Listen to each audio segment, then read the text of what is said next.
Shut up and sit down.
Welcome, everybody, to the 3POA podcast, episode 47. I am your host, Laserpants, also known as Ryan. I am joined, as always, by my good friend and yours, the man behind Analog Toys and the Desert Rat himself, Tony Roberts. What's up, Hello, man? Ryan. Hey, I'm good. How's it going? Yeah. A Few ups and downs this week, but I'm doing good today. I saw your camera. You've had better luck with cameras before. Yeah. I pretty much destroyed like a $1,200 camera yesterday by accident. You know, for the sake of creating hopefully some exciting content. So yeah. Damn. Okay. Well, Bobby can't be with us tonight, and I apologize. It sucks. But he is, we got PowerCon coming up. Very exciting. I'll be there. Tony won't be there. No. But I'll be there with Bobby. I'm flying out Wednesday. If you're going to PowerCon and you see me, say hi, because I'm giving out little giveaway bags with some stickers, a 3POA button there. So should be fun. I don't know. We'll see. Come pick up a swarm horde. That's what I'm looking forward to. Can you send me a button? No. What? No. I'm not going to send you a button. Wow. Who do you think you are? I mean, you're not even a channel one member. of the co-creators of this show. Of course, a button. In fact, something I ordered I just got an update on those Cobra eels. They're going to be here soon, so I'll be sending you a package because I got that Hulk and Banner 2-pack for you too. You've already got that? That'll be here. I think it said Monday. Yeah. I'm excited for that. Yeah. But even though Bobby couldn't be here, we do have someone else joining us. You probably saw her in the thumbnail. Very excited for the first time on the 3POA channel from RetroBlasting, the better half of RetroBlasting, Melinda Mock. What's up? What's up, guys? I love my intro music. I mean, I didn't have anything else. Feeling it from, no, that's great. It's awesome. But it's kind of fitting, I think, because I think so. Yeah. Your newest obsession is what? It's wrestling, believe it or not. I'm super getting obsessed with with wrestling. And I have to say, I've been watching like wrestling documentaries and listening to wrestling podcast stuff for like a couple weeks now. And I told my mom this the other day on the phone, and there was just dead silence on the phone for like a full 90 seconds. And she was like, I don't even know what to say to that. Are they planning an intervention? I think because so. I know how Michael feels about wrestling. Not a big fan, right? No. So if we can just touch on it for a minute, how did this happen? So one of my favorite podcasts is Behind the Bastards, and they did a 6-part series on Vince McMahon, and and just like his treatment of like different wrestlers and different shady shit that's gone on like in the industry and stuff like that. Yeah. And so just the stories surrounding it, because in order to like explain wrestling stuff for non-wrestling people, you kind of have to talk about the Von Erich family, and you kind of have to talk about, you know, some of the big names like Andre the Giant and some of the stuff that's gone on like all the way through, because he starts like at the very beginning of wrestling back when, you know, like in the 1800s and goes all the way through. So then I was like, okay, well, there's this whole, you know, show called The Dark Side of the Ring, which is like a documentary show put out by Vice, which is like available on Hulu or whatever. So then I'm like now binging that. It's just really interesting, like the stories of the family members and the people who are all associated with this. And a lot of times these dudes get like screwed over. They like, you know, they really sacrifice their bodies for the entertainment world, and then they're just kind of like thrown to the side of the road, you know, to deal with the fallout. It's kind of crappy. So I mean, look how many of them, you know, die young. yeah, I mean, just the traumatic brain injuries and stuff like that. Like, I'm just looking at all this stuff now through having been through like nursing school and all that stuff. And I, you know, I think I mentioned to you earlier, in college, I watched ECW wrestling with my friends and watched dudes getting hit in the head with a chair. But like watching it now in my 40s, I'm like, that's not funny. Like, No, they really do sacrifice their bodies for that. yeah, For that job. Great. I think that is hilarious that you of all people have gotten hardcore into wrestling. yeah, I'm enjoying it. So I recently watched the Stone Cold documentary, which I think is on Amazon Prime. it's next on my list, dude. Yeah, so it was recommended to me by one of our viewers, Tyler, and I thought it was really good. It's kind of it's almost like a paint by numbers type of documentary, you know, but Okay. I thought it was great. Stone Cold is probably my favorite wrestler next to like Hogan. Mm-hmm. But I'm not a huge hardcore fan of wrestling, especially not now. Yeah. But every now and then I'll go down the YouTube rabbit hole and watch old fights like Stone Cold and the 80s and 90s stuff. Are you gonna I make love the Michael 80s start- and 90s. Sorry, go ahead. Are you going to make Michael start collecting like LJ and wrestling figures to do a video? That would be great. Come on, it's I worked mean- in the past.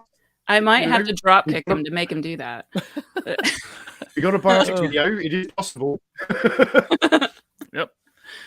Well, we got a great topic for you tonight. We're going to talk about what it's like being a toy YouTuber. And I really want to kind of get into the history of RetroBlasting with you, Melinda, and Tony. Obviously, you've been doing YouTube for like 8 years. So I want to... Seven years. Okay. So, yeah, I thought it'd be fun to talk about that and kind of the genesis of stuff. Actually, it was Melinda's idea and Tony's idea. You guys kind of came up with it jointly, but I was reading your comments in our message thread. I'm like, oh, this is going to be really cool. I'm really excited for this. Yeah. Yeah. But first, I want to get to a couple comments. First one from K-Dog Broadcasting. Just wanted to see my name in green. Probably won't be around for the show, but we'll catch the replay. Well, K-Dog, thank you for becoming a channel member. And just a reminder for all channel members, about 10 minutes after this show will be the member exclusive 3POA after show. So stay tuned for that. It'll probably just be me. Tony, I know you got to go. You're going to the horse races with Grace. Yeah. It's the biggest horse race of the year. It's the Port Hedland Cup. So we might not go to every race every year, but we always try to go to the Port Hedland Cup. It's like the biggest social event of the whole year in the Port Hedland calendar. So I'm going to go gamble some money, drink beers, Right on. and wake up like a complete mess tomorrow morning. Are you going to wear a big fancy hat? I might wear my Indiana Jones hat today. Oh, that's a good Yeah. idea. So not a pretty woman situation going on for you. No, they do that more at Ladies' Day, which was like a couple of weeks ago, which we often go to that, but Grace was working. Got it. But wrestling, horse races, let's get to a YouTube. And then our friend M. Vargos in the super chat. Thanks, man. At a wedding tonight, we'll listen to this back on the drive tomorrow. Have a great show. Thank you, Michael. Have a good time at the wedding. Yeah, have a good time. See you next week, dude, because he's going to PowerCon. Brian Dillingham, thank you for the Dillinghamism. Man, I always have a hard time with that. That's a word that Michael kind of coined, a Dillinghamsism. Yes, It's just a lot of syllables for a it really dummy is. like me. Yeah. Yeah. Thank you. And World Made of Cardboard. Thank you so much. We'll be listening in while I assemble a gas fireplace. I promised my wife before winter gets here. You guys are fantastic. Well, thank you, sir. Thank you so much. Yeah, careful with that. Don't blow your house up. All right. So, Melinda, as far as RetroBlasting goes, now RetroBlasting has been a channel for 11 years, since 2012. Yeah. 11, 2012. soon to be 12 years.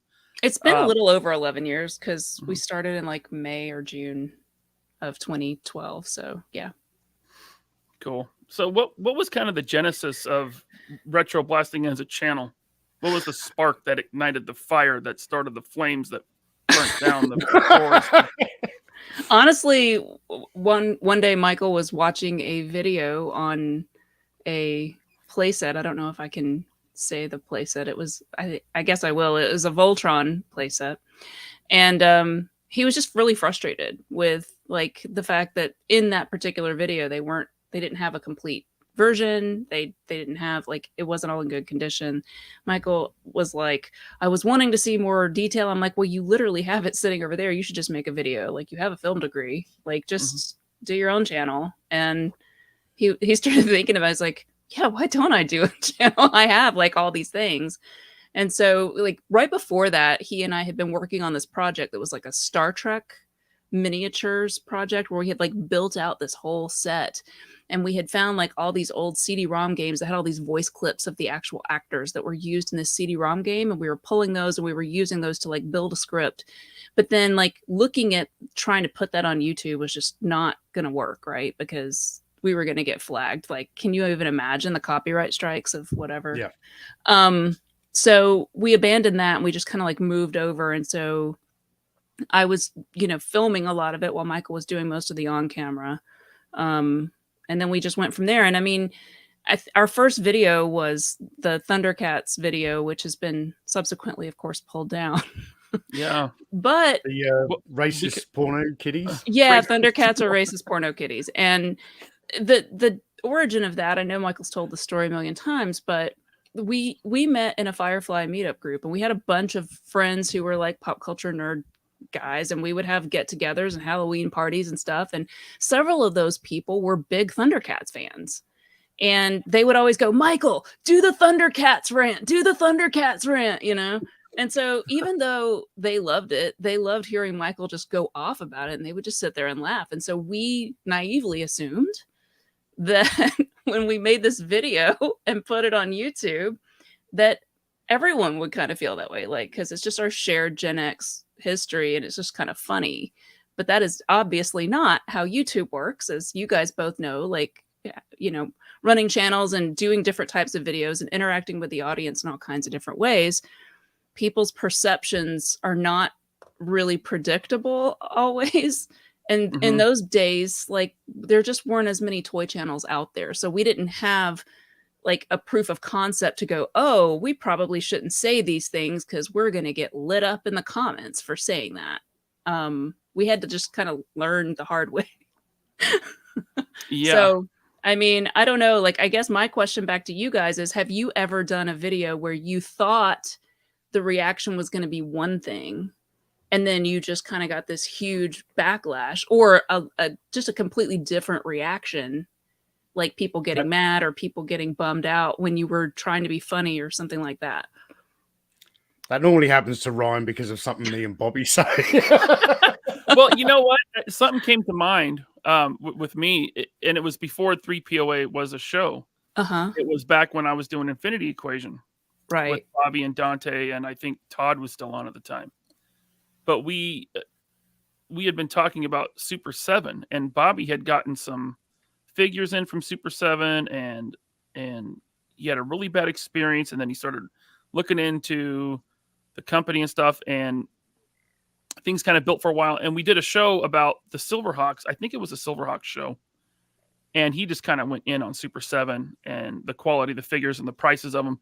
And I thought, oh, this is going to, no one's going to disagree with this. I mean, this makes complete sense, right? Like what he's saying. we got so much blowback from that. I was not. It was like the first time really we had just our comments. You know, after the live stream, the comments on the show just filled with people angry. Wow. Yeah. They did not like Super 7 being criticized like that. But I don't make a lot of videos. It's more live streams off the cuff. So yeah, but I mean, you do say some controversial stuff on the show. I mean, I have seen a few episodes of the show. Yeah. That's the thing. I'm never trying to be controversial. It's just, No.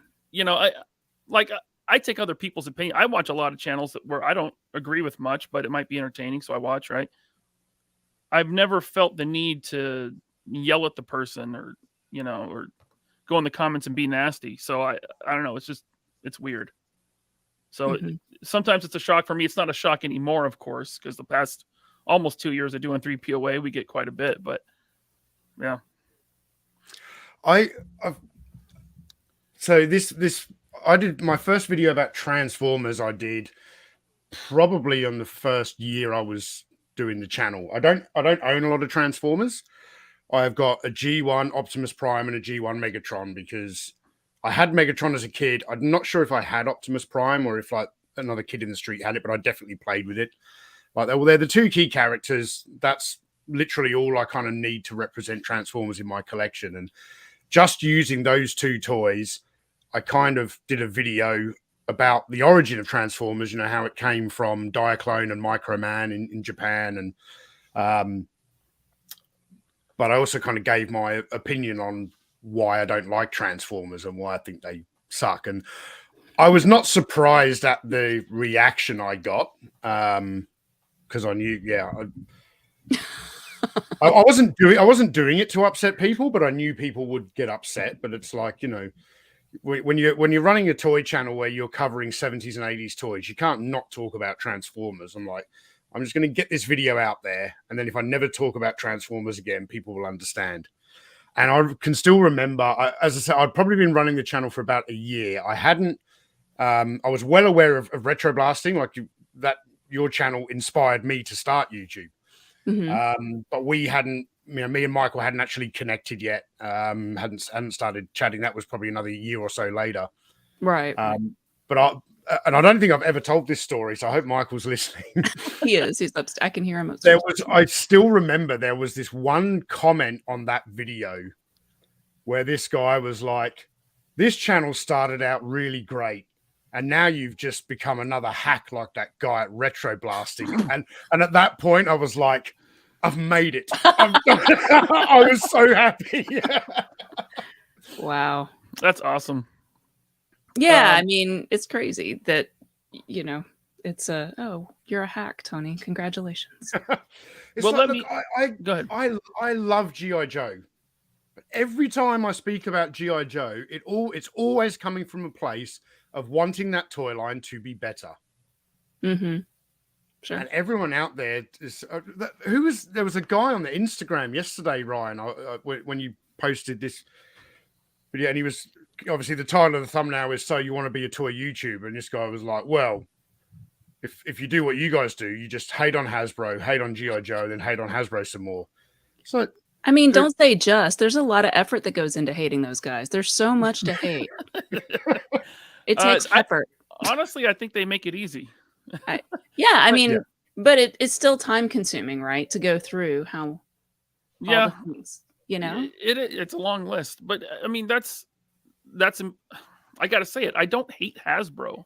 No. Right? I mean, I don't hate an entity, a company. To me, that's weird. Now, there's certain things they do, decisions made by the guys at the top that I don't like, and I'll talk about that on the show.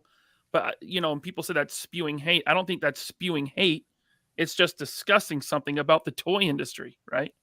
I'm not calling for violence against the people or anything. I mean, that's what hate is to me. Yeah, right? I think hate's generally directed at people. I mean, you can hate a corporation, I guess, but a corporation is just sort of, I don't know. You're right. It's weird. It's a weird thing to kind of parse. Yeah. Proud Prime is as well. I mean, Tony, you do spend a lot of time dumping on Hasbro. Well, because they do a lot of stuff that I don't agree with. Yeah, I mean, Hasbro Corporate crowdfunding, just for a start.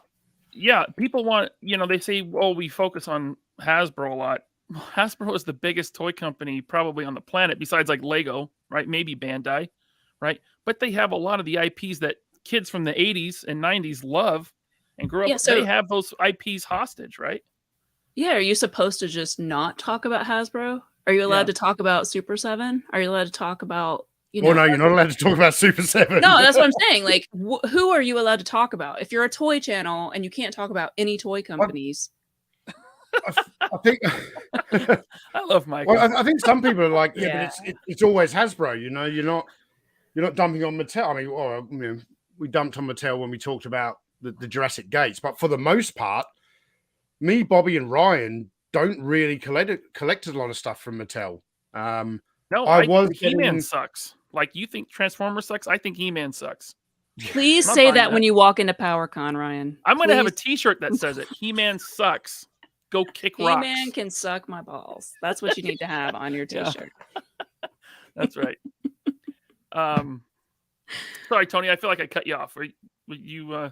No. I was just with the Mattel thing. Like, I collected Origins for like the first 2 waves, and then went, no, I can't be bothered. So when you're talking about modern toys, apart from the boutique companies, all the IPs that we collect are owned by Hasbro. Star Wars Black Series, Marvel Legends, G.I. Joe Classifieds. So, right.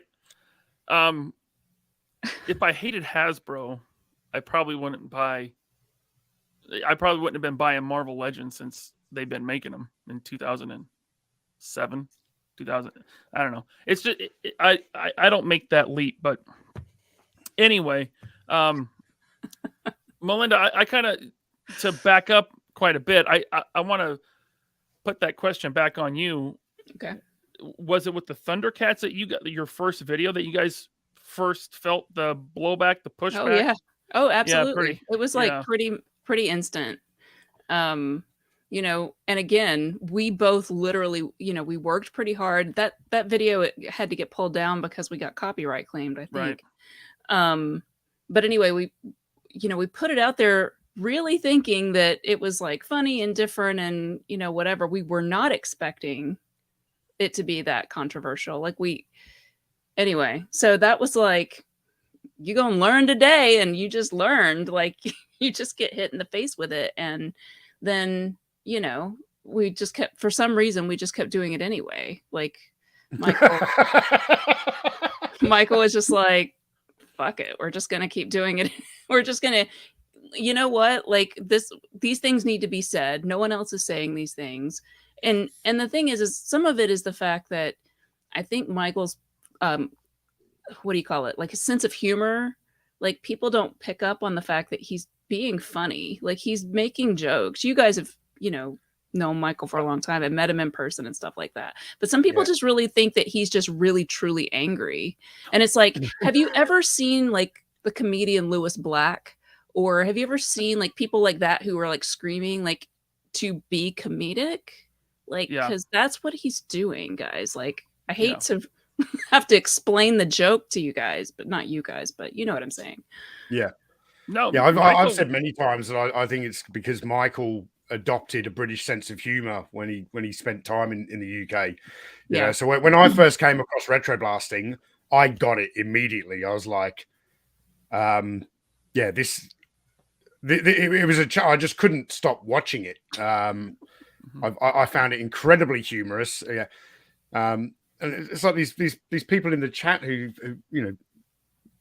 they think we're dumping on Hasbro and hating all the time, and it's like I enjoy this stuff. I enjoy being critical. Like, I think there is some. Michael and I do this thing, and it's only tangentially related, but I think you'll see what I mean. So we love to watch movies together, and especially movies we don't like, and we will watch them and pause them every 20 minutes and go, okay, I've got to ask some questions right now. We've got to talk about this. Like, what the hell is going on in the plot? How did we get from here to there? So it'll take us like 5 or 6 hours to watch a movie. Oh wow. And we just sit there and like tear it apart, and it's fun. That is like what we both enjoy doing. It's how our brains work. It's fun to sort of dig into all of that together and just like rip stuff apart. But it's not like with the intent of like hurting the people who made the film and all of that kind of stuff. It is just an exercise of like, okay, well, this was a piece of art. Art is there to be like, you have to criticize art, and by criticize I mean find the good and bad in it. It's like film criticism, art criticism.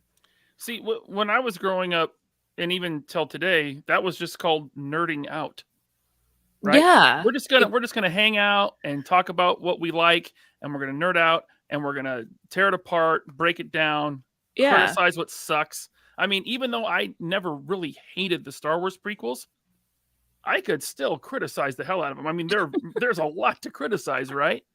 But Yeah. there was still enough in it that I liked, so that's not hatred. Like, what's so funny? What do you see? I just got a message here from like a DM from Master Son 42. Oh no. Hi Tony, DMs. you look pretty hot on camera for an ugly dude. Holy shit. Oh my goodness. I'm turning my phone upside down so I don't have Okay. to be distracted by Clemon. That where was I? I don't It's called nerding out and like talking Yeah, about the I mean, prequels and yeah.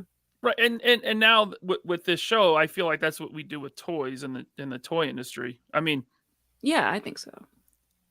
I've been mostly positive towards the classified line the past few months. I didn't even crap on the Dragonfly that much because I thought it was a pretty okay value considering it's a Hasbro crowdfund. I mean, and now the Engine of Vengeance, I went the complete other way because I thought that sucked. We did that live stream when I was in the States. There were you, me, and Articulated Chad. Mhm. And all of us really liked the Dragonfly. The last video I posted on my channel was about all of the new G.I. Joe Classified reveals at San Diego Comic-Con. And aside from a couple of comments about too much Crimson and Python Patrol, I was overwhelmingly positive about all of that stuff. So, people just pick and choose.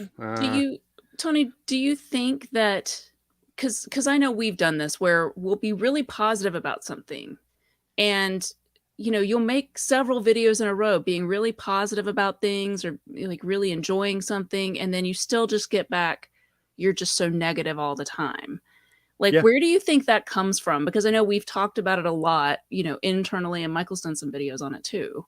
Well, that's a really good question, and I want to put a little caveat on that. Do you think that is part of the toy culture that we I kind don't of know. participate in, or is that more? Do you guys think that that's true, or is it like, because I feel like I do think that on a certain level it is, and the reason I think that is because I think people get very emotionally attached to toys and cartoons from their childhoods. And this was the landmine that we kind of stepped on when we started doing RetroBlasting that we weren't expecting, right? Was that we're thinking of these things because we approach them as just like they live, we have emotional attachments to them, but like that's over here. We compartmentalize it where some people don't. And so for them, when you put down the Thundercats, you're like touching this nerve of like, the Thundercats was the cartoon I watched every day while my parents were getting divorced, and it was the only thing that got me through it, and da-da-da. And they aren't even necessarily consciously aware of it, but you are touching a nerve, and so they just explode on you like you've just triggered them. I do think that's a huge part of it, because so much of toy collecting is connected to nostalgia. Mm-hmm. Even though some of the, like, apart from the name, there's nothing nostalgic to me about the new version of Valaverse Action Force. I just like military action figures, and they're doing the best modern military action figures going. So aside from the name, Bobby's not coming out with the Kraken and Baron Ironblood and that stuff. But yeah, when it comes to toy collecting, it is so deeply rooted for a lot of people in nostalgia, is that when you criticize it, I think some people, like, this is my happy, safe space that reminds me of my childhood, and you are now attacking that, which we're not doing. That's maybe how people perceive it. Yes. But like, I can remember being a kid in the 1980s. It was called Action Force in the UK, but I'm talking about when G.I. Joe was brought across. Hasbro brought G.I. Joe across to the UK. They were 3 3/4 inch styled O-ring figures, and we all loved them. But I was also into A-Team. But me and my friends knew when we were 8 years old that the quality of the Galoob figures was terrible, and we used to make fun of it. Yeah. But I still wanted to collect and play with those toys because I liked the shit out of Mr. T. I loved Mr. T. You know, and you're not attacking my childhood if you say that, you know, Galoob made their figures out of crappy plastic. Right. Yeah. I mean, I do think that there are certain types of things that humans just are tied to in this deep, like, lizard brain way. Like, toys are one of those things, maybe cartoons as well. I would group in their food, and I say that because having been a vegetarian or vegan for a long time, I don't push, Tony, you've been around me, you know, I don't push my beliefs on other people. But when people hear that, they get immediately angry and they're just like, you suck, you're a terrible. I'm like, dude, I am just over here eating my salad. What is your problem? Like, people get really like mad on this level about, and I would almost say sports teams seem to be that way. I'm not into sports, but some people get really truly angry about sports, and I think it's because it's tied to like their family and like memories and nostalgia, like you said, Ryan. Look, I grew up in 1980s Britain. You've all heard of football hooliganism. Mm-hmm. Grown men would go to football matches to fight each other, like get physically violent. It became this entire subculture. It's not because of the team shirt that you wear. And it's crazy to me because like these days in the Premier League of the United Kingdom, like most London teams are filled up with like French players and they're not even English, half of them, but they get so tribal about it all. You learn that same thing as a Seahawk fan when you go and see a game at Candlestick Park, let me tell you. Okay. Yeah. That's a culture. Whew. Well, that's a good break there. I want to get into some of these super chats and other comments from our watchers. The first one is from Articulated Ninja Reviews. Thank you, Ninja. He says, hello to the beautiful Melinda, sexy Tony, and white potato. I'm excited to relax, watch, and listen. Thanks, Ninja. Man, I can't wait to see you next week, dude. It's going to be fun. I appreciate that me and Melinda both got complimentary adjectives and you're just color. I'm just white. White. Okay, Ninja. Good thing I don't see color. All right. All right. Bryant 3B. Hey, man, thanks for becoming a member. Appreciate you, dude. Awesome. Lester San Jose, the Skeptic Tank. That is a mouthful. Also a channel member. Thank you for the super chat. He says 1 for Laser Pants, 1 for Melinda and Michael, 1 for Tony. Hope it helps with your horse racing bets. A horse racing aficionado's son. Oh, cool. Appreciate the topic matter tonight. Well, thank you, Lester San Jose, the Skeptic Tank. I appreciate that super chat. Tony, you going to put $24 on the horse races today? I'll be putting more than that on a horse, Okay. I'm sure. I don't gamble all the time, but I do. I'll probably take like $200 cash to gamble today, and then whatever happens. I either come home rich or I lose $200. Ninja, thanks for becoming a member. Omar V, he says, how dare you attack Super 7 and Brian Flynn's fluffers? I know. Inappropriate. Thank you, Omar. Let's see. I mean, this is kind of an ego boosting comment. I don't know if I wouldn't feel comfortable reading it. Tony, would you read it? Absolutely.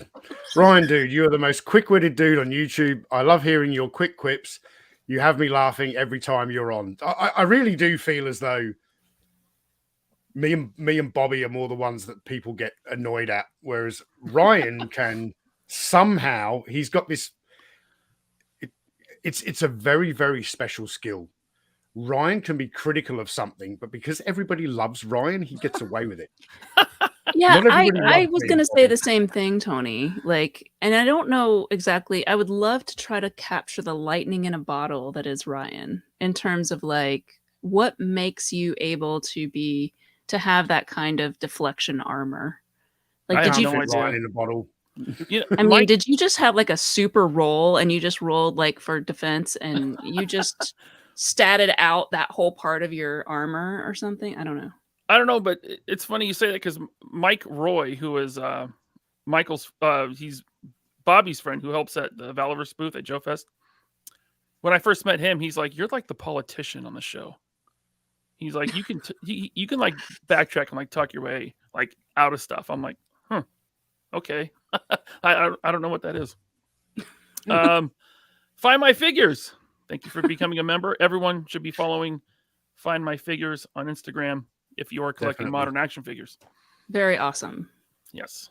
Yes. Our friend Sal, thank you, sir. Oops. Thank you for the super chat. He says, "Hey Hasbro, you know what'll help you if you lick my." Can I say that? I think I can say that. He think put you it in a can. super chat. I can say it. Yeah. Hey Hasbro, you know what'll help you if you lick my butthole. I want somebody to like screen cap that and just. Sorry. I wonder if Sal's got cats on the mind. Thank you, Sal. Oh, Hasbro.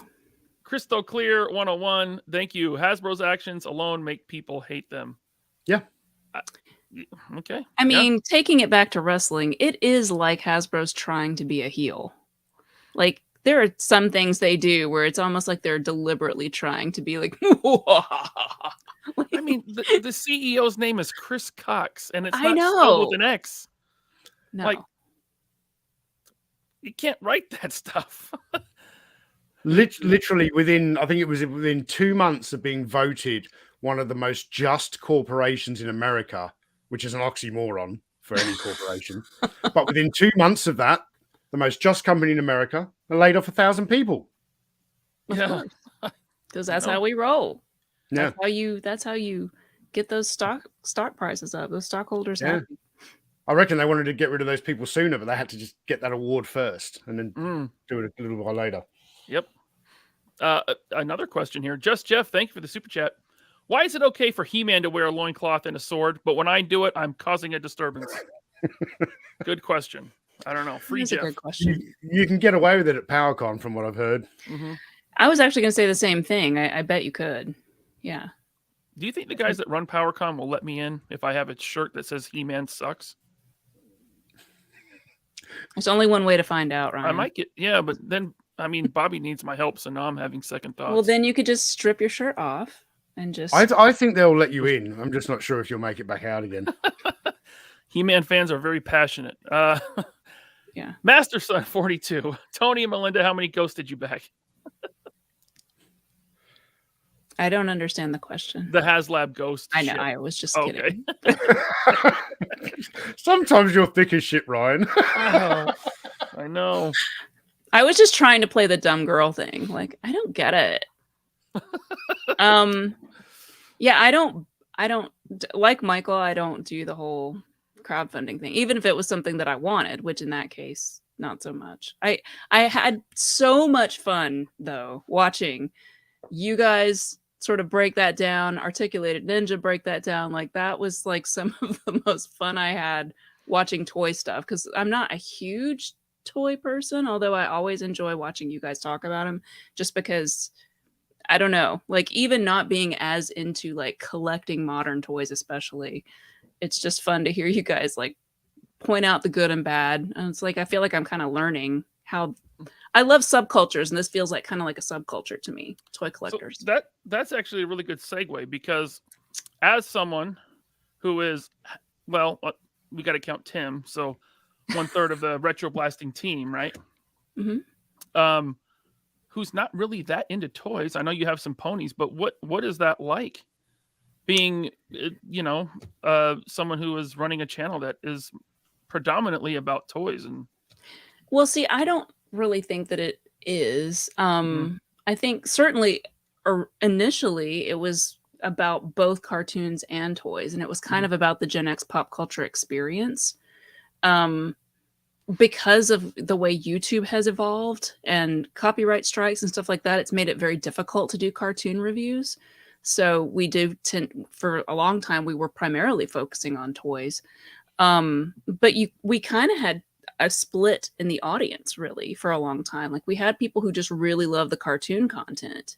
And then we had people who just really love the toys. And we had the toy people. There was like a subsection of those who really loved restos and restorations and stuff like that. Mm-hmm. But, you know, I don't know if you guys feel this way, but there are like segments of your audience that you're kind of always trying to like, not pander to, but you want to give them the kind of content they're looking for. But like for me, to answer your question, like I look at this as sort of more of like I love anthropology. I have like my training is in that. And so I look at it like a subculture. Like I'm going, okay, so there's like modern versus vintage collectors. There's repro and anti-repro. There's, you know, all these different little groups that like form and they find cohesion within their groups by, you know, getting mad at other people who do things differently or see things differently, which is true of any group. It doesn't have to just be toy collectors. That's just how human society works. But it's so interesting to see like the things that come to the very top of the pile of like, what do toy collectors care about the most? Like all these things that people get so pissed off about tell us what this culture of people really value. So if we're talking about like the repro situation, right? Regardless of however you feel about it, why are we talking about that above all these other things that we could be talking about? And when you look at the top 3 or 4 things that come up in these communities, what is it that we're always talking about? Like maintaining value of the collection, or is it like protecting the hobby? Because those are sort of like 2 of the big key phrases that I hear all the time, like defending the hobby and maintaining the hobby, which I read as meaning, you know, maintaining this social relationship that we have in these groups where we find like acceptance and where we find, you know, that kind of stuff. And I think that's what people are trying to say, but I don't know if they're consciously thinking that. I know I overthink things, but I can get interested in anything. Like I've done this with Renfest people, like when I used to go to the Renfest, and same thing with conventions. Like there are cultures that grow up around you, like, oh, well, you can't do that. And oh, I don't like people who do this. And, you know, and we get in these little cliques and we talk about it because that's what we do. But like, what are we talking about? Because they're talking about it too. The people who disagree with us are talking about the same things. They have a different point of view. But why do we all value that? I think that's where the interesting stuff comes in. You mentioned protecting the hobby. Mm-hmm. Is that, I feel like that'll mean, to some people, that'll mean booting out the toxic element of the community, which would be us, of course, right? Very well, it's us versus people. them, right? Right. It's a phrase used a lot in the conversation around repro. It's very much a Star Wars thing, like protecting the hobby. It's like toy collecting as a hobby, I think, benefits from the availability of reproductions. And, you know, there's the old adage, is that the right word? When it comes to vintage cars, you're going to have a vintage pair of tires on a car from the 1930s. Like you've got to be able to replace some things. You know, Michael says it, and I completely agree when he talks about stickers on Star Wars vehicles. Mm-hmm. You've got to restore a Star Wars vehicle. You need to take it apart, strip it, clean it, wash it. Whatever stickers are left are going to come off when it's washed. Replace them in nice. It's a piece of paper with a sticker. Yeah, people are. I know they get very particular about that. I kind of got out of the vintage collecting about the time I got into RetroBlasting, which was probably 2014, 2015. Like one of the first videos I saw was the R5D4. We killed it for you. No, it's not because of retro. It's just because of the way things were going. I'm like, I can't have all this stuff. I have to choose. I have to pare down and focus, right? Yeah. But one of the first, stick to collecting modern, because that's really easy. well, it's so much cheaper too, right? We can talk about why I made that decision later, but like one of the first retroblasting videos I saw, I think was the R5D4 restoration that he got from a fan, right? Well, it's And Tim Ward. It was Tim Ward. It was Tim's. R5D4. Okay. Well, I haven't seen it in many, many years. So yeah, no worries. But he did put a repro sticker on that R5D4, didn't he? Yeah. I never thought twice about it. I was like, oh, that's really cool. You can still get those from someone. The other one was completely ganked. Like it was like just destroyed. So why would you want it to look like that? Like if you want a nice, clean, pristine R5D4, you have one. Why not just get a sticker and take the nasty one off? I mean, I don't get it. I mean, that whole argument about repro stuff is sort of a rabbit hole that you can go down. And yeah, that's true. I mean, people can think whatever they want, but at the same time, people, if they own something, they can do whatever they want with it. So Tim Ward reached out to us. It was his childhood toy. It was the only toy he had that survived his childhood. And he had painted it as a kid.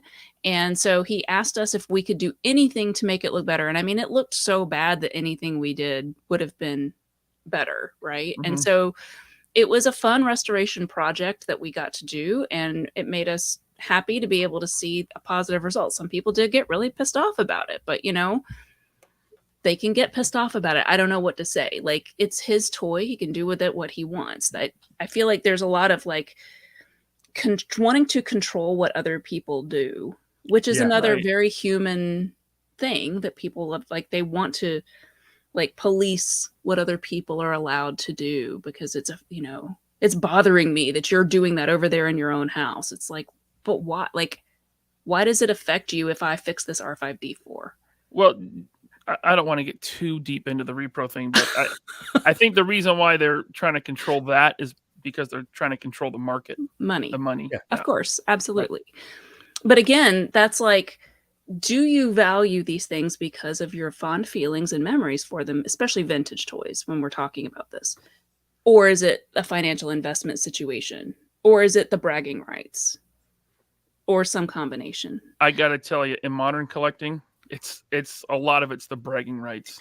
I got the new thing first, and I got 20 of them because it's an army builder, I suspect there's a lot of bragging rights stuff, and I did a poll a while back. I can't remember. It was some video we were doing, and they were talking about.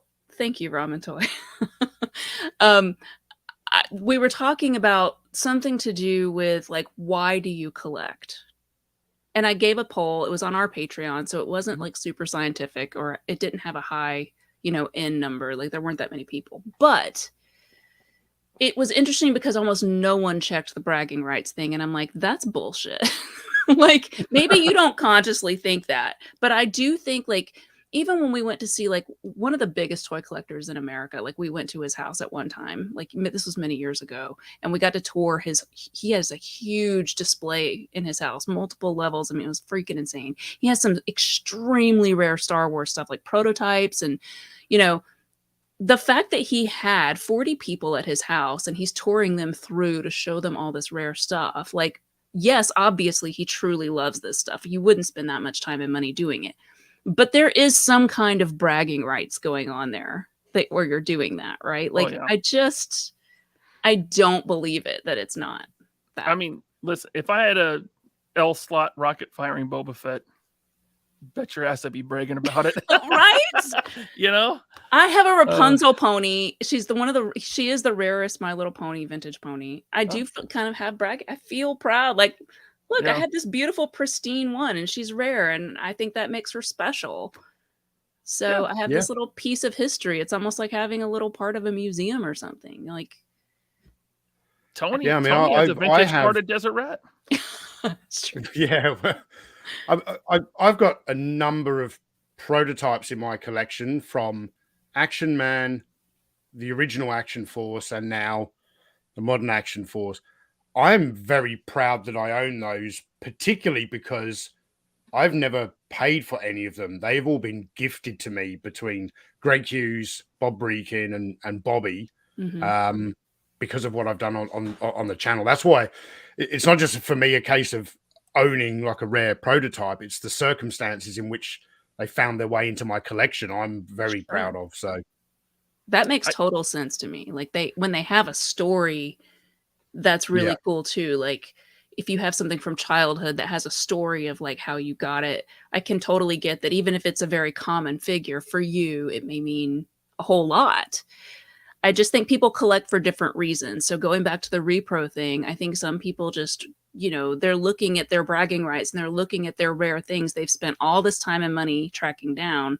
And then they're looking at some guy over here who paid $20 and has something that looks exactly the same. And they're like, you're making my special thing less special. Yeah. Like, I mean, that's a bummer, dude. But like, yeah. What are you gonna do? What are you gonna do? Not everyone can have a rocket firing Boba Fett or a. Imagine what a Rapunzel, Van My Little Gogh Pony. person who collects Van Gogh or who like really has like true high-end art thinks about someone who has a reproduction. Like we're talking many thousands of dollars difference. So those people get pretty, but they're perceived as being elitist snobs. So whether or not, you know what I mean? Like they tend to be like the people who are like, oh, well, we summer in the Hamptons, and I have a Van Gogh in the dining room. It's like is that how you want to be about your rocket firing Boba Fett? You want to be like talking about it when you're summering in the Hamptons? What is your problem? Like that's my 2 cents. I like it. Tony, anything to add before we kind of pivot back to YouTube? Well, yeah, just with the whole nostalgia thing, I believe a lot of people get into collecting for nostalgia. For me personally, it started with some of that, but I've told the story many times. My dad was a collector when I was a kid, so like I just imitated my dad, who I idolized. I was like, that's what I'm going to do. And because I never really stopped with toys, I stopped playing with them and started displaying them instead. I haven't felt nostalgic for toys in a long time because I've been doing it for so long. There are rare occasions when it does hit me, like when I find a carded orange Frogman, Action Force Frogman at Joe Fest. The very first Action Force figure, I remember my mum buying that for me. To me, I've always viewed my toy collection as pop art, and I collect art because I like to look at it and enjoy it. I actually wish the stuff was worth peanuts so I could buy more of it. It's because I never plan on selling it. I have a question for you guys that's about this specific thing. So I read this article. It's in a journal. It's written by this woman from Finland who does research on toys and toy collecting. It was really interesting. It's like a 20-page article, very academic, whatever. But to synthesize one of the main points she's making about toy collectors, especially action figure and modern toy collectors, is the definition of play. And she talks about how adults and even collectors who collect figures and like not just action figures, but even figurines and statues and stuff. And they're like, well, we just display that. She's trying to make the argument that is play, like that you're setting these things up because you're interacting with toys and you're deriving enjoyment. And it is not for us, obviously it's work. But I think there's part of it that is a hobby, that is an enjoyment. And so in her mind, she's like, people are very averse to using the word play because especially dudes get this a lot of flack, toy collectors, right? Yeah. You get the whole, oh, you just play with toys in your mom's basement. Yep. But the question is pulling back and not letting that affect you as much, if that's possible. Is it play? Like when we're doing like toy photography and we're going out and we're like what G.I. Joeberg does, for example, where they're taking the toys and they're kind of making mini movies about it. And isn't that a way to continue interacting with toys, even if you're not imagining and pretending that these characters are talking to each other like you did when you were 7? Is it not play? Or I don't know. It's a question. I'm really comfortable in saying that it is play. Okay. Because, I mean, look, as kids, we play with toys in one way, right?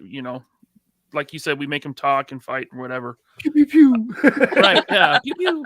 And as kids, we also play sports, right? We'll play baseball with our friends. We'll play, football on the weekends, whatever, right? Yeah. As adults, we play sports too, right? Yeah. Well, as adults, if we're toy collectors, I think that's fair to say it's play. We're playing with toys. When you set up a diorama, when you set up a display shelf in your toy collection room, that's actively participating in the hobby. Yeah, I do think that is playing. If you're a toy photographer, right, and you're setting up a scene and you're getting your camera ready, that's interacting with toys. You're playing with the toys, which So why is play a dirty word?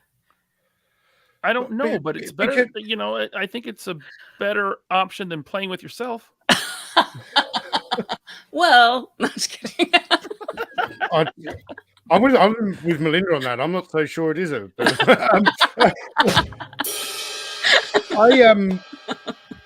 Well done, Ryan. I think depending on who. The term play, like some people, you know, if you're in the workplace and someone knows that you collect action figures, or you know, you might have those people who go, oh, he collects dolls because Action Man actually, you know, you dress them and change the clothes and all of that. I'm not someone who a guy in the workplace couldn't try and make fun of me for playing with toys because it would just wash over me. However, so I don't have an issue with the term, but I think because we don't use our imagination in the same way when we transition from childhood to adulthood, you know, and we don't play in the same way. As much as I enjoy looking at my toys and collectibles in glass display, and I enjoy displaying them and changing up the displays, one of the things I enjoy most about running analog toys is actually the opportunity to get my toys out of a cabinet, to film them and pose them and show all the different accessories, because it's given me a reason to play with my toys. And that's what I like most about, because, you know, my brain doesn't work in that way now where I can sit on the living room floor with a bunch of toys and have a battle, but I do still want to have that interactivity. And that's why I think that's why a lot of people do toy photography. It's a way for you to interact and play with your toys. Yeah, I think the woman in the article, she's talking about a broad type of, you know, like even people who collect baby dolls and different, you know, Barbies and all kinds of different stuff. But she was saying, you know, if you're a 7-year-old and you see a 7-year-old and they're changing their doll's clothes, you know, then they're playing with their toys. But if you see an adult collector doing the same thing, they're enjoying the hobby. And she used a lot of the right terminology. I was kind of impressed. I was like, I really kind of want to reach out. Yeah, I want to reach out to her and just be like, hey, you know, I want to talk anthropology to you. Like, anyway. So I collect Mezco, which they are dolls. I mean, they are figures with soft, good clothing that goes on them. And I dress my dolls. And I don't, look, I'll say it. I dress and undress my dolls. I don't care. Tony has fun. Action Man, and he dresses and undresses his dolls. Yeah, look, if people want to use the term doll, that really doesn't bother me. One of my favorite Michael French quotes of all times is, "If the pants come off, it's a doll." I think that's hilarious. But actually, when you look at it, the definition.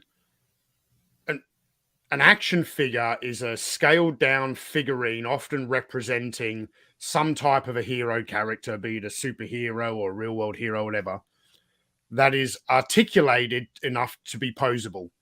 So that makes it an action figure, not a doll. It's not about having clothing. It's very much about that heroic part there, or villainous part.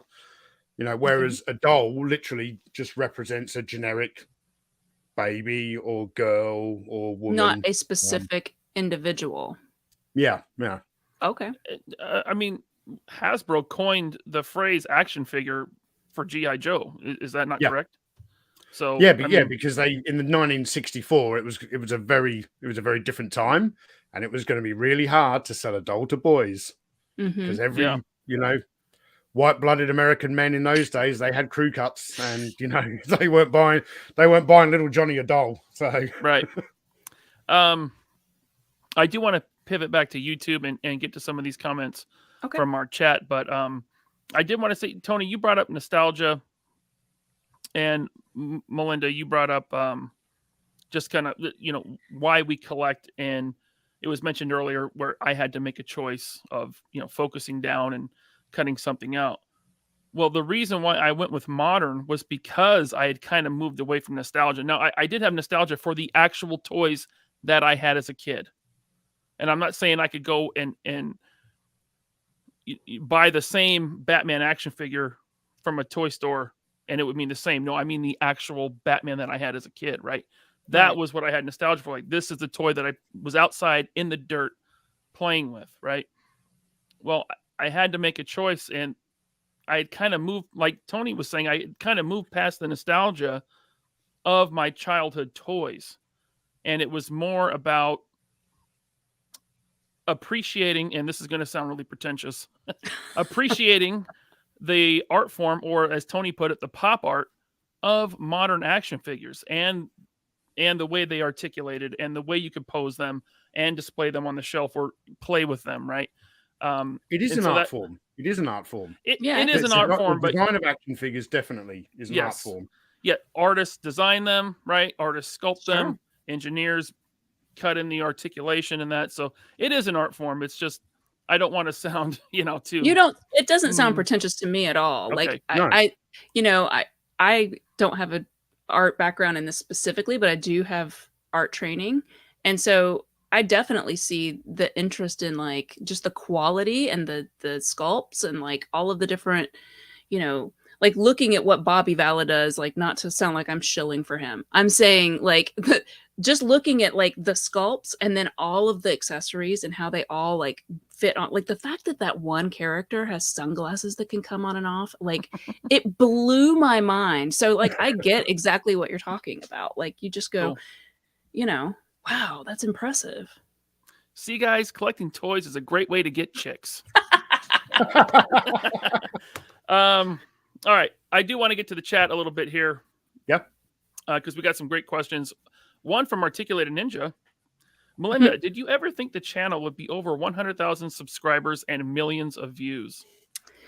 Well, I don't want to sound vain, but I did actually, because I really thought, I have a lot of faith in Michael's storytelling abilities. Like I'm always just like, can't believe that video didn't even have more hits than it did, like I think that Michael has a really clear voice and he has like his own point of view. And I think that that's, a rare commodity, like, because, lots of people can talk about toys or whatever, but having a real clear point of view and understanding why you think what you do and like really being able to articulate that, no pun intended, Articulated Ninja, it's not something that you see, a lot on YouTube anyway. At least I don't. And so I do think that, Michael deserves every one of the subscribers that he has. He's worked his butt off. He works his butt off every day to get them. But probably if what you're asking is when we very first started talking about it, no, that definitely wasn't in my mind. I honestly just wanted Michael to have a hobby he enjoyed.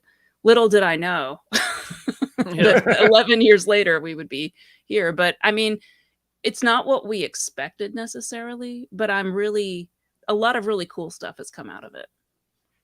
Did you expect the palatial RetroBlasting toy archive to exist? No. Because it is, I've been there, guys. I got to tell you, it's beautiful down there. It's awesome. I have to say, like, when I first met Michael, we first started dating, like, he didn't hide that he was in, like, our first date, we talked about Star Wars the whole time. We met at Firefly Meetup. So, I mean, we were both geeky people, but, like, he didn't have toys displayed in the main part of his living room. They were all kind of down in bins in a basement room just because he was in a much smaller place at the time. He wasn't hiding it, but it was just like this thing. So like, I didn't know he was a toy collector for like 6 months when we first started dating. Like, I knew he had some of his childhood toys, but so do I. Like, that's not the same thing. I think, honestly, he wasn't collecting as much back then. I don't think, because he's doing it now for the channel. Right? Well, I mean, hey, I will say, as you get into toy YouTube, you definitely probably start buying more. For sure. Yeah. You also start buying a lot of different stuff. Like running the channel has really, really changed the way I collect.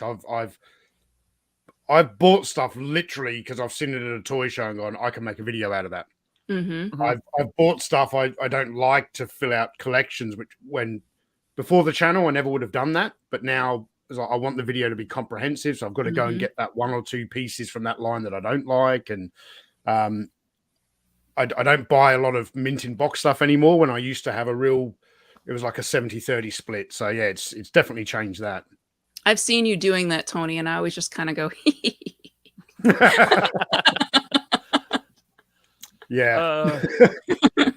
All right, Headcanon, thank you for the super chat. Gen X in general and veterans in particular rip on stuff we love, especially if it does something stupid. We do it from a place of love. Yes, thank you. If we hate something, we just ignore it. Metalheads are the same way. Like growing up being into metal, like every new album that would come out, even if it's a band you love, like if one of the songs is like weak as hell, you're gonna talk about it with your friends. You're gonna say, what the hell were they thinking? Like, I mean, obviously that's just I think that's part of fandom, honestly, like we heard earlier. Yeah, I mean, I kind of walked the line between Gen X and millennial. I was born in 81. But he says we do it from a place of love. And listen, guys, I have easily over 1,000 Marvel Legends. I love Marvel Legends and I want them to be good. And that's where the criticisms come from. They've made a lot of improvements, in the 22 years they've been around. But when you see prices going up and quality going down and value being taken out of the purchase, I mean, you got to criticize it because you want it to be as good as it can be. Yeah. So agreed. Yeah, the comment there about veterans, when you're in the military, if there's someone that you really like, you give them a ton of shit. If you don't like someone, you just don't engage with them. You don't speak to them. Yeah. It's a healthy banter. So I know I call Ryan stupid all the time, and I say that I hate him, and all of this. And I'm only ever going to say this once in the entire history of the 3POA. I love Ryan. Me too. I love you, Tony. That's what it means when I say those things. So fuck you, Ryan. Yeah, exactly. I mean, and I know we're a few years apart, but that's how I grew up. You like me and my brother was 6 years older than me. Man, we to this day we bust each other's balls. We don't hate each other. When I make fun of him for how old and gray he is, and how just his face is starting to look like a old leather jacket. It's like, it's not because I hate him. So thank you, Headcanon. Let's see here. John Smith says there's a lot to criticize about every toy line. You guys get heat because you concentrate on Hasbro. Thank you, Jim, for the comment. Like I said, Hasbro's like the biggest toy company, and they have so many of the IPs that I personally like, kind of locked down. But also it would be unwise of us to not discuss Hasbro when the vast majority of our audience are either a G.I. Joe collector or a Marvel Legends collector. That's how we've built this audience. Like, do they want us to pivot and all of a sudden go, we're not going to talk about that anymore because people don't like us being negative? So come back next week because we're going full blown Motu because Ryan loves He-Man. He loves fuzzy britches. I mean, I can't criticize Fisher Price. I don't buy anything from them, Yeah. And Fisher Price are actually a really good toy company as well. So there you go. So is Playmobil. So we concentrate on how it might look that way, but it's because Hasbro has so much of the market, and they get probably more money from me than any other company, honestly. Well, you know what? This is what they get for gobbling up every small toy company. Because if they hadn't done that, then we would be talking about 45 different companies. But instead, we're just all talking about Hasbro because they're the ones left standing. Yeah. Yep. Very true. All right. Robert's Infinite Realms. I agree with Tony. I'm trying to move forward. I believe he's talking about from nostalgia. My favorite aspect of being a kid was what's new. And Animal Warriors of the Kingdom and Action Force do that for me. Yep. Yeah. That's a very, very good point. The way I look at it is, well, how about we create new nostalgia, right? Maybe 20 years from now, I'll look back at Series 1 of Action Force and be like, oh man, that was so cool. I have so much nostalgia for that. Right? Thank you, Yeah. Robert. Find My Figures. Thank you for the super chat. Melinda, you look beautiful tonight. It's all the makeup. We'd love to continue this conversation over your famous biscuits and gravy. Wish you were coming to PowerCon. Yes, well, anytime, just like head on over to the house and I'll make you up some biscuits and gravy, and we'll talk about whatever weird toy culture thing you want to talk about. Awesome. Thank you, Find My I Figures. do recommend the tomato gravy. Yeah, Tomato gravy, whatever. Tomato. Yeah. Never had it. I know that's going to send Clemens into a fit of rage. I made Southern breakfast for everybody who was here this year at after Valicon, and came back to the house. And so I made some homemade Southern biscuits the way my mom made them, and our Southern gravy. Of course, Clement was like, that's not, you put sugar in grits and you do it like this and you don't eat tomato gravy and blah, blah, blah. So that's one of those things, kind of like repro, anti-repro. Yeah. People got opinions about gravy. Yeah. Awesome. V. Conley, Vichet, thank you, sir. Samantha and I are packing to get ready to move to the new command center. We'll try to catch the after party. Awesome. Yeah. So again, just as a reminder for channel members, about 10 minutes after this show ends, I'm going to start the members only after show. If you want to join, there's a join button down there somewhere. And if you're on an Apple device, you can't use the app. You have to go to your web browser to find that. It's not required. I would love to live in a command center. That would be amazing. Yeah, right. Oh, thank you, Vichet. All right. We got, let's see, who's this? Candyman 5000, thanks for becoming a member. And JC Fett, thank you for becoming a member, sir. Appreciate you guys. Scotty's Vault, thank you for the super chat. Thanks to Tony and Michael for inspiring me to get my childhood toys out of storage and make my toy room, and starting my channel. Yeah, I am always shocked that in these days and times, like, I guess I want to ask you guys really quickly. Ryan, you just sort of started the 3POA not that long ago. Tony, you started how many years ago? Are you 7, 8 years? It was in? 7 years last month, and the 3POA is approaching to 2 years in November. Was it November we started? So I'm trying to figure out, like, what is the difference? Like, because I looked at the toy landscape when we started our channel, and there were hardly any toy channels out there. Now there are a ton of toy channels. I assume it has to feel different, like walking in and sort of, trying to find your niche within a very, hectic space. Like, how do you do that? How do you carve out, like, your thing that's what you talk about versus everybody else? Well, I still feel as though RetroBlasting and analog toys still have kind of their own niche. A lot of channels blew up during COVID. Everyone was locked at home. But there's a lot of cookie cutter type channels. Everyone reviewing modern figures, and and I'm not saying this to throw shade at anyone. This is just not how I like to do things, right?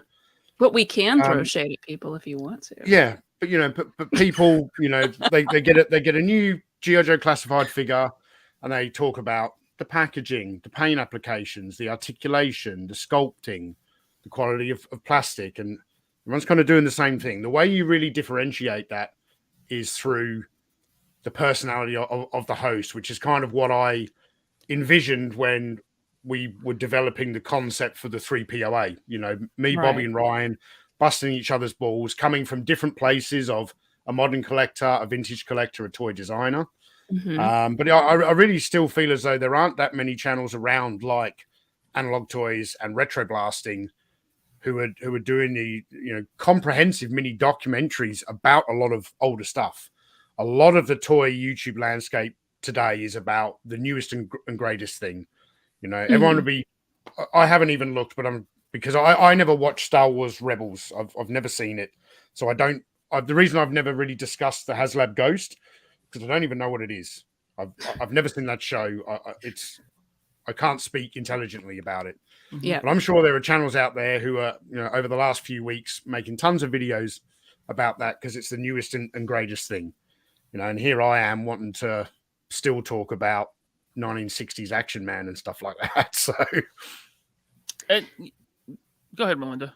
No, I was just gonna say, like, I do think that, like, I don't watch as many other toy channels. I definitely get exposed to them. I get, just because of my role, I am aware of a lot of different toy channels. But I think you're right. Like 3POA feels, like you said, very unique because you've got like 3 very strong voices who have different points of view, and so you're bringing something really unique to the table because you guys all kind of are coming at it from very different points of view. And so, like, by describing the elephant from all those different parts, you're kind of getting a more comprehensive view of stuff that a lot of shows don't really have. Like, even when they have multiple hosts, like, they tend to always like be echo chambers, and you guys kind of sometimes don't agree on stuff. Like, it's a lot of times. Yeah. Yeah. we don't. Yeah. Yeah. And there are a lot of channels out there that are not everything can be amazing all the time. If that's what you want, just go and watch those channels. But if there was a niche for this type of conversation that we are having here today, and we have every other week with Bobby on. Mm-hmm.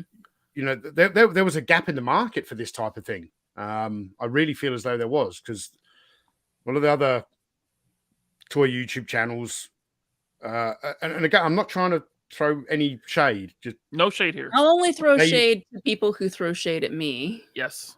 Yeah. And they know who they are. Like, and by like, some people attack me, even though I stay kind of in the background, but I still get flack, and Michael definitely gets flack.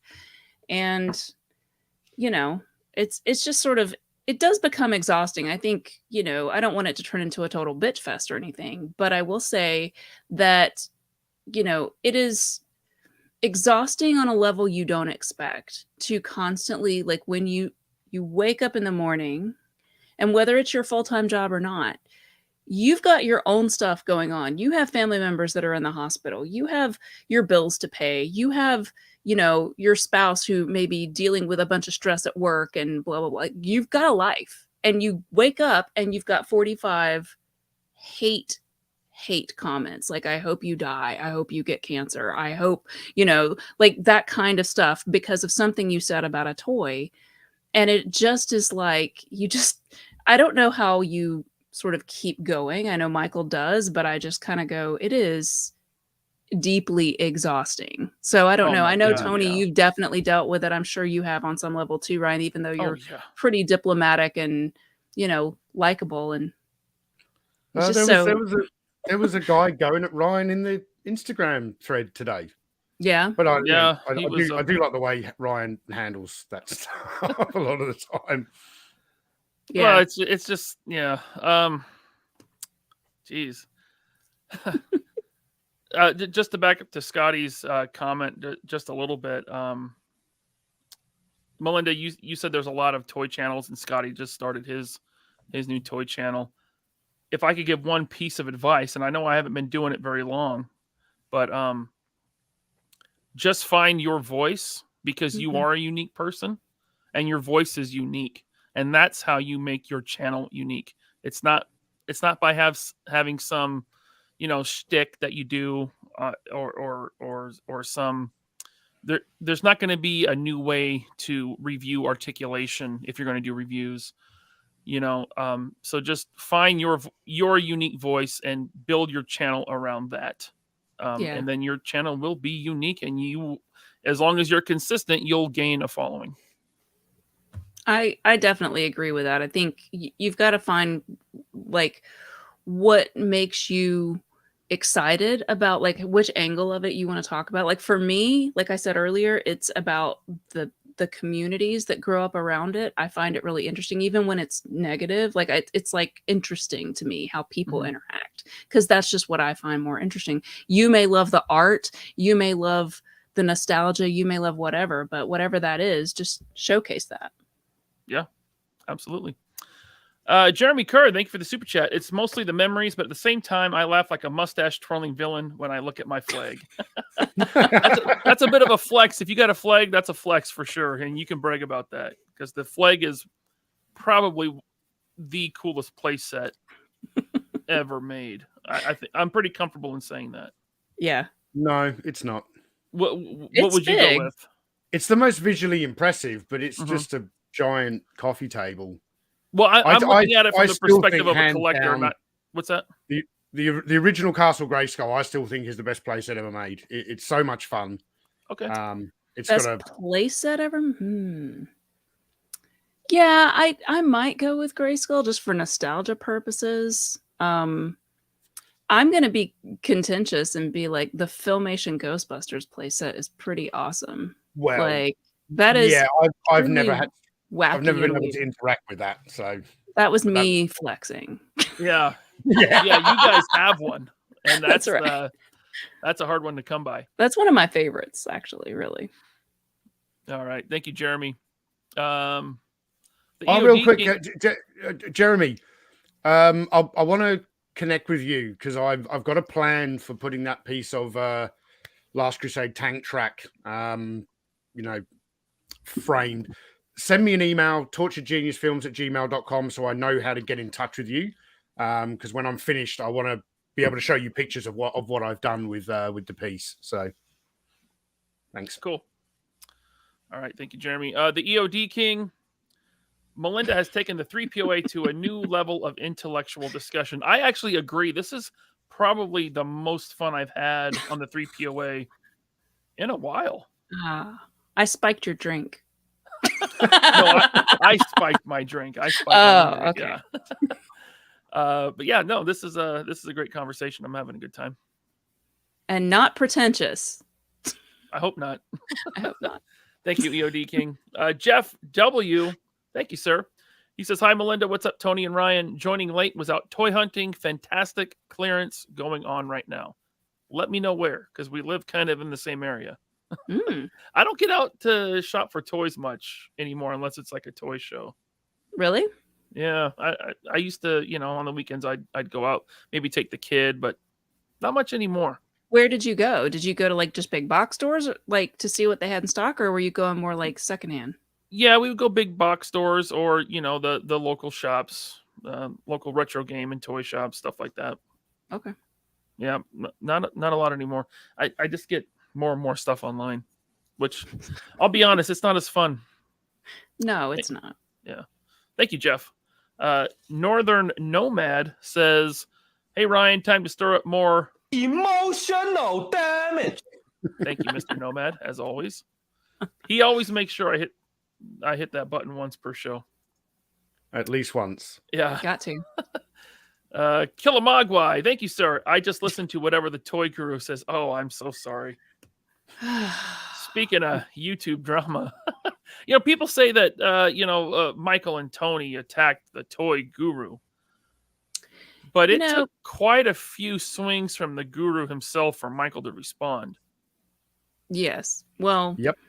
For a long time, for many years, I kept really meticulous documentation of dates and times and video links and screenshots and stuff like that. I mean, it's become overwhelming. I know Michael still keeps track of it, if only for just the purposes of like, when people start coming at you, you never know. Some of these people get really unhinged, and so it's important to kind of keep track. But like years and years ago, we had a guy who was writing for, it wasn't BuzzFeed, but it was one of those types of things, and he totally stole like Michael's talking points from a video that he had done. Like it was like verbatim whole sections of the video that he put into this article he had written, and he did not credit RetroBlasting at all.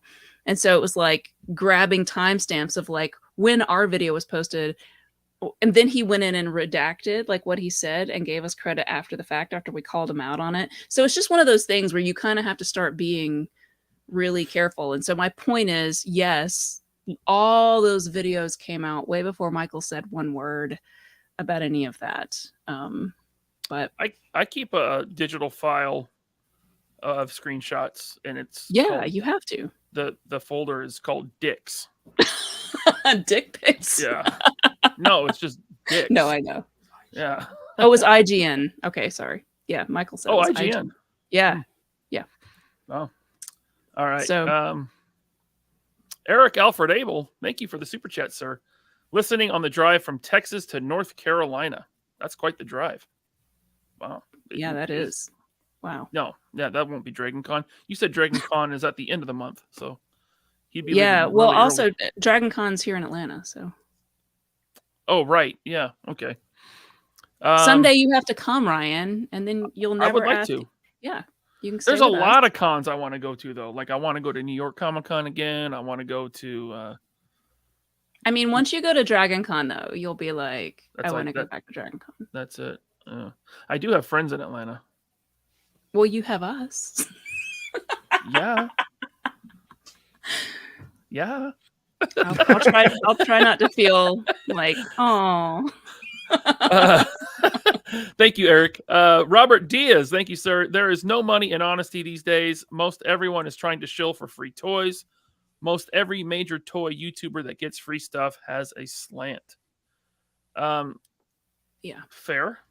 I mean, even if someone that gets free product doesn't have a slant, even if they are 100%, this is their opinion and they're honest, and I'm not saying they aren't, but even if they are, I think it's fair to question them. I think it's fair to call it out. Well, if you're a journalist, Mhm. then it's fair to question someone's bias and question Right. someone's, like, who are they working for? Where is their funding coming from? If you read research of any kind, I work in research. So, if you're reading other people's research, it's important to understand where the funding is coming from. And I think it's the same thing. And there's nothing wrong with questioning that and saying, hey, are you being compensated in some way by a company to say something that is flattering to their, I mean, that's just journalism. Like, Yeah. I know these people are not trained in journalism, but I mean, that's just the way it works, right? And I think YouTube requires you to say if you receive For the sure. product. Yeah, so hopefully they're being honest about that. But I don't care if someone gets something for free and they're doing a review. Like, I don't care if it's free. For me, I don't watch review videos to decide if I want to buy a toy. It's more for entertainment. So I watch reviews of people that are entertaining, right? Sure. Not necessarily to be informative. Because I've been doing this long enough, I can kind of see what figures I want to buy. Yeah. I don't base any of my purchases on someone else's review. I'm either going to buy it or I'm not. So Sometimes I like to see the toy or the item being opened, and you can just get a better look at it when it's a video instead of just photography that's like fancy. So sometimes, like, I still make my own decisions, though. But I mean, there are people who just like, oh, well, that guy said it's cool, so I'm going to buy it, Yeah, it's part of, especially I think in modern collecting, it's part of the hype. Right? Yeah. Oh, there's a lot of hype around this product. Got to get that, right? Yep. Thank you, Robert. Appreciate that. Let's see here. Oh, I already got that one. Headcanon. Thank you, sir. I only do shorts on figures. By the time I can find the figure, other channels do deep reviews, and I only feel like one or two things need to be said. Yeah. Go on TikTok. So I do find a lot of the channels who are doing modern stuff. There seems to be this thing about I've got to be able to get, if I can get it first and get the review out first, I'm going to get the most views. So the title of our topic tonight is So You Want to Be a Toy YouTuber. So I'm certainly no expert. I've tried to muddle my way through YouTube for the last 7 years. But what I will say is if you've got an interesting perspective, an interesting point of view, an interesting way of presenting a review of a toy, it should be completely irrelevant whether you're the first one out of the gate. That really shouldn't matter. And hopefully, the audience responds. So there's already a very large number of reviews of G.I. Joe Classified Big Ben that are on YouTube. I don't have my figure yet. I'm still waiting for it to arrive from Taiwan. But I have and I got really excited about developing this video about Big Ben because I'm approaching it in a very unique way that I've not seen anyone else do on YouTube. So it doesn't matter to me if there's another 20, 30, 40 reviews of that figure that come out between now and when I can get my video done. I still think my video is going to offer a lot to the audience because I'm approaching it from a very different perspective to the way everyone else has handled it. So, yeah. Sure. Like I know Michael's working on an Indiana Jones oh piece yeah, I'm excited for that. Yeah, and it's like it's very in depth. It's going to take a while. It's not going to land like within 2 days of the movie coming out, obviously. But I still think that it's going to be worthwhile to watch. You know, almost in the same way that like Red Letter Media's prequel thing came out way after the prequels were out. Yeah. But you know, you're able to kind of go point by point and sort of just marinate in these thoughts in this way. RetroBlasting says, for the record, I have never asked for free samples from any company, and I have refused free samples consistently. I don't think Michael's ever been called into question on being a shill or biased. Well, I wouldn't think so. I mean, no, quite the opposite. Usually it's other things that they're calling him, you know, like Yeah. a hater, usually some version of that. But yeah, they're not calling him a shill. Sometimes people call me a shill for Valiverse, and I'm like, well, one, I don't do figure reviews, so I haven't reviewed a figure, and I'm friends with the owner of the company and the designer. mhm. So if you want to think I'm biased, I'd probably agree with you. And so don't look at Fair. me as an objective reviewer. One, I'm not reviewing them. And I think it's fair to call me biased in favor of Action Force because I kind of am. I mean, if you're friends with the person, there'll probably be some sort of bias there, even if it's unconscious, right? I mean, we could try, huh? Absolutely. I mean, like, when Bobby made me a character in the line, I can't be unbiased. It's not possible. That's why I very deliberately, all of the Action Force videos, the Valiverse Action Force videos I've done, I haven't called the videos reviews. I've called them collector's guides. But also, and I have been critical about a few things with Action Force. I always try and point out something in almost every video that I do. But I wouldn't have agreed to be a part of a toy line that I had a lot of issues with in the first place. So, right. Being a military man and a military toy line, Bobby does his research and he gets a lot of stuff right. He doesn't have pump action shotguns with barrel breaks, things like that. So, yep. I think before, and I know we've got some more super chats to hit, but really quickly before we do that, since I know Tony has a hard stop at at the top of the hour. Yeah. But one of the biggest things when we're talking about being a toy YouTuber, we have to at least touch on what it's like to work for YouTube and to be paid by YouTube and how the algorithm starts driving what you're doing and trying to keep track of how this platform works and how social media works and maintaining all of your social channels that you have. It is so much more work, like drudgery work, like not the fun part, like you were talking about earlier, Tony, with the toy photography and like getting them out and doing that fun part.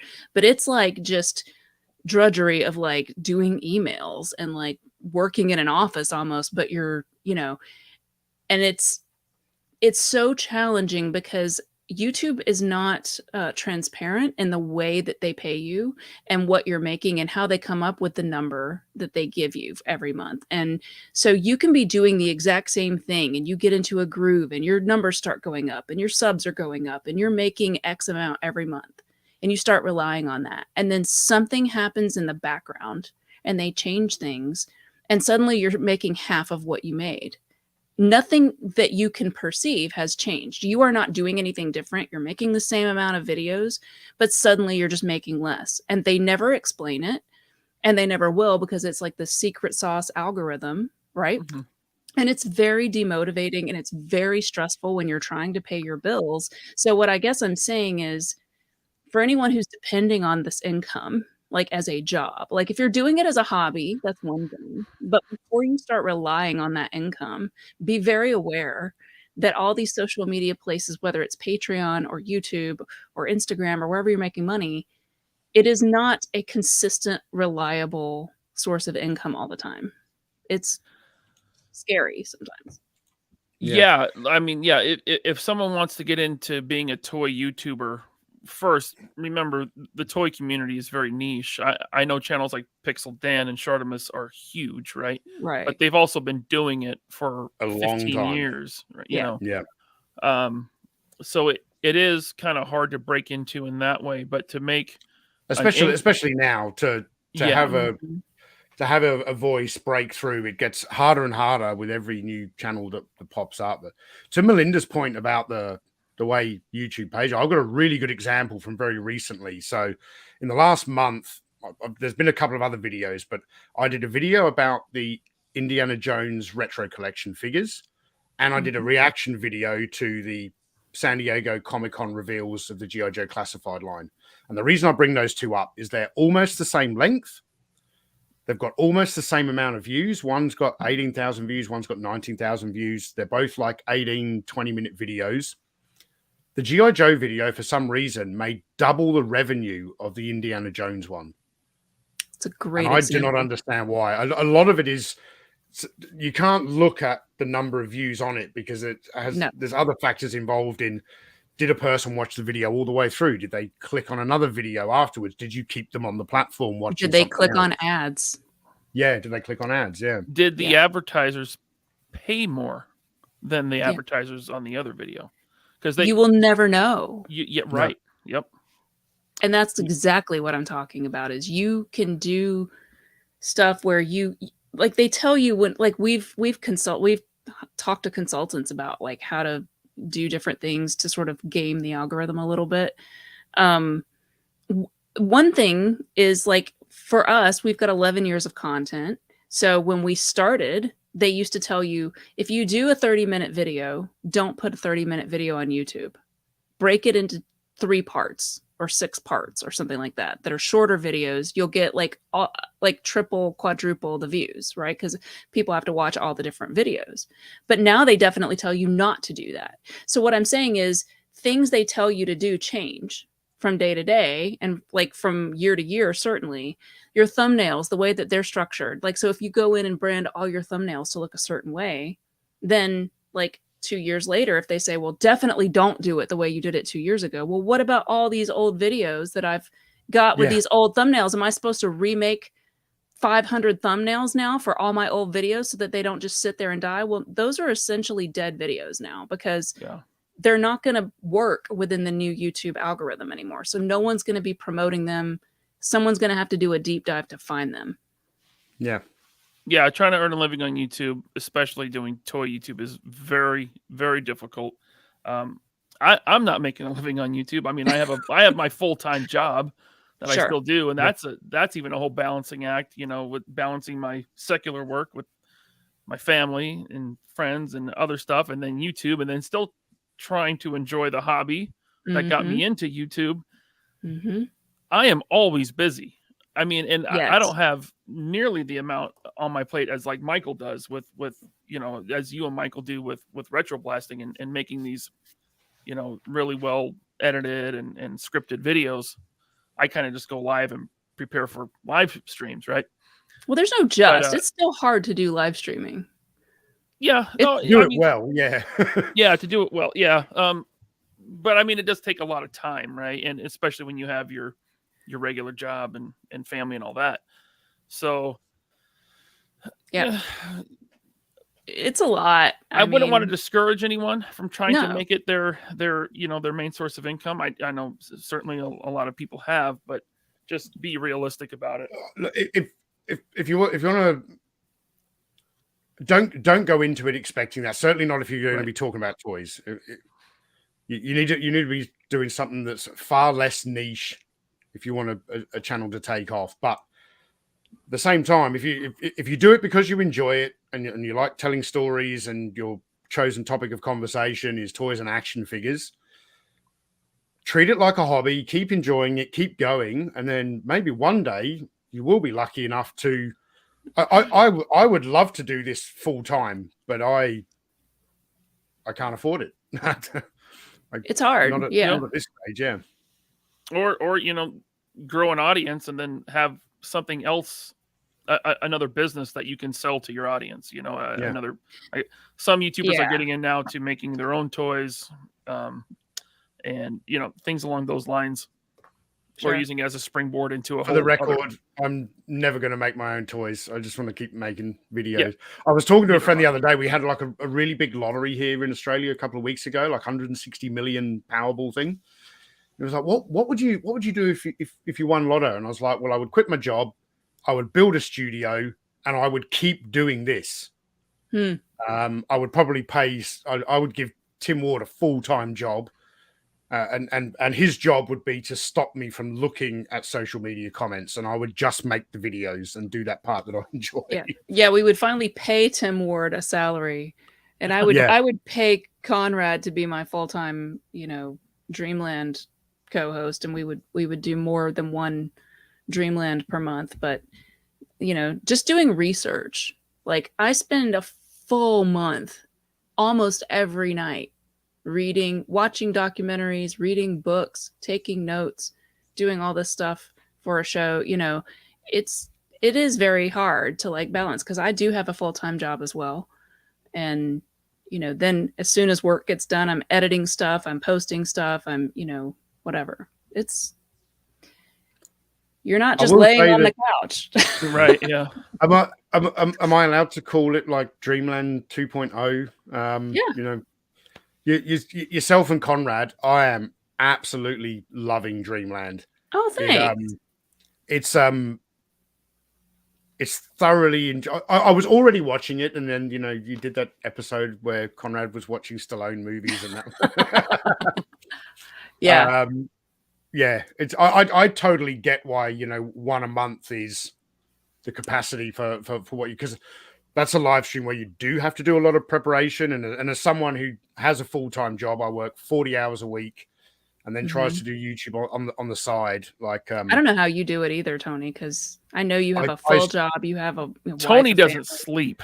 I mean, you clearly don't, dude. I know you don't, because when you come to stay with us, you're like up at the crack of dawn, and I'm like stumbling downstairs at 9 o'clock, like I need coffee. Always you're the like, first dude, one I've been up. up like 7 hours. What are you doing? Sometimes Tony texts me in the middle of my day, which is the middle of the night for him, and I'm like, this man doesn't sleep. He never sleeps. No, I was up at 4 a.m. this morning. I laid down most of the audio and stuff for the Big Ben video yesterday, and it clocked in at 21 minutes, and then I was laying in bed last night and I started getting ideas for other stuff I wanted to discuss and add in. I got up at 4 a.m. and I wrote another page and a half of script. I do love it though when I wake up with like all these ideas and I'm like, oh, and I, like sometimes I'll wake up at 4 a.m. and I start just like looking stuff up on my phone. Like I just had this great idea to like add this into the show, and I'm like texting Conrad at 4 a.m., which luckily for me, that's like not early for him in England. So he probably still thinks I'm crazy, but one of my favorite parts of Dreamland is just Conrad's voice. I know. Very soothing. It's almost like Articulated Ninja. They don't sound alike, but it has that same kind of feeling. It's just like very, very comforting, for lack of a better word. I wish I had that. Yeah, I feel like if both of us had soothing voices, then people would just go sleepy time. Yeah. But it's we're like usually being wrapped in a handmade British blanket. we're usually talking about something deeply disturbing, so that's right. Kind of a weird juxtaposition. Conrad could like read me nighttime stories about like some horror movie with cannibals and axe murderers, and I would just be like,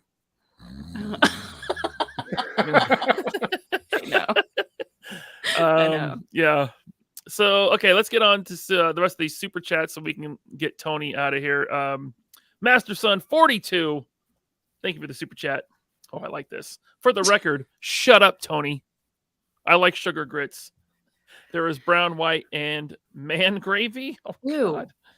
God. Melinda is the best person on screen now. Shut up, Tony. My wife is watching with me, and I am getting flack on TV and my house. Love you. As it should be. How does your wife feel about your love of man gravy? I know. I can Oh, I understand why don't you care if you wouldn't call want it red chunks. football or soccer. Sorry, Yes. Melinda, I didn't mean to cut I'm you off. sorry. No, I'm sorry. I'm not going to say that again. Okay. Thank you, Master Son. And yeah, I agree. Shut up, Tony. All right. A is for Apple. Thank you for the super chat. The 3 POA is my favorite toy channel. Definitely because of the 3 different perspectives that we get. Keep up the great work, guys. Well, thank you very much. I'm glad Thank we you. are your favorite channel. That's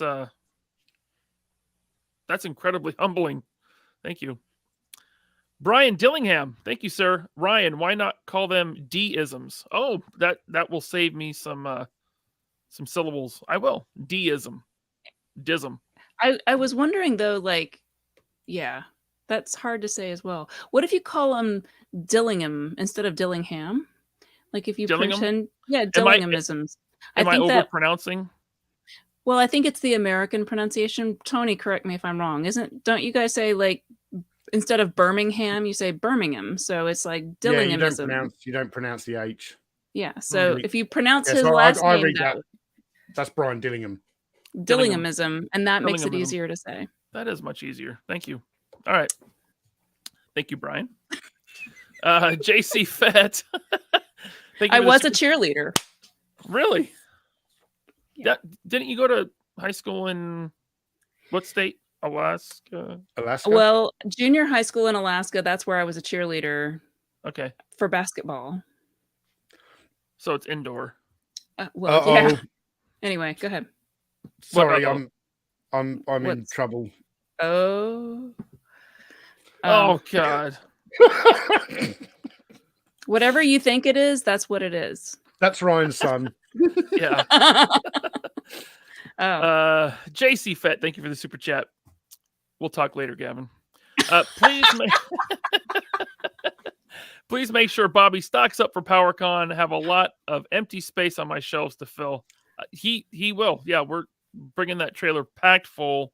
Lots Yep. of Swarm Horde exclusives for PowerCon. So, yeah, we'll be well stocked up for the show. Thank you, JC Fett. Just Jeff, thank you for the super chat. For the most part, Retro, Tony, and now Ninja are notoriously good at my final decision making.